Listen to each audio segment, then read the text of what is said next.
Ipinagtanggol ng senador at broadcaster journalist na si Raffy Tulfo si Vice Ganda sa kabila ng isyu na kinahaharap ngayon ng comedian host na may kaugnay sa iba't ibang reklamo na ibinabato rito, at ito ang matinding banat ni Senator Raffy Tulfo. Narito ang buong detalye. Ngunit bago tayo magpatuloy, huwag kalimutang i-like, share, subscribe, and click the notification bell for more updates and for more upcoming videos. Maraming salamat! Senator Raffy Tulfo nang himasok na sa kinahaharap ngayon na problema ni Vice Ganda at Ayon Perez. Tila mas lumala o gumugulo na ang isyu sa pagitan ng pagsuspende ng MTRCB sa It's Showtime.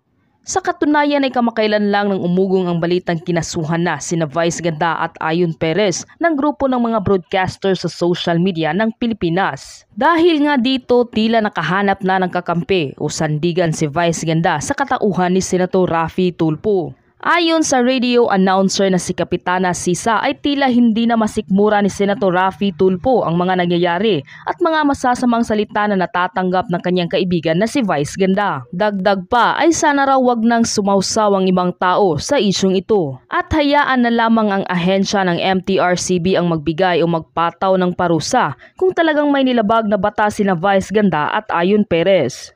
Matatandaang ang pinunto ni Senator Raffy Tulfo na ang mga bumabatikos na mga politiko ay ang mga katungkulan ngayon sa pamahalaan na tumitira ngayon kay Vice Ganda.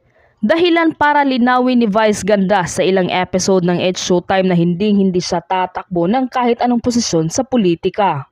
Samantala dahil sa positibong pahayag ni Senator Raffy Tulfo ukol sa isyu ni Vice Ganda sa MTRCB ay maraming madlang people ang naniniwala na tutulungan ni Senator Raffy Tulfo ang kanyang kaibigan sa kinahaharap nito ngayong problema. Hindi lingid sa kaalaman ng lahat na pareha sina Raffy Tulfo at Vice Ganda ng hangarin at paniniwala sa buhay. Kaya naman hindi talaga malabo na tutulungan ni Senator Raffy Tulfo si Vice Ganda at Ayon Perez. Ikaw ano ang masasabi mo sa video ito? Mag-iwan ng komento sa baba.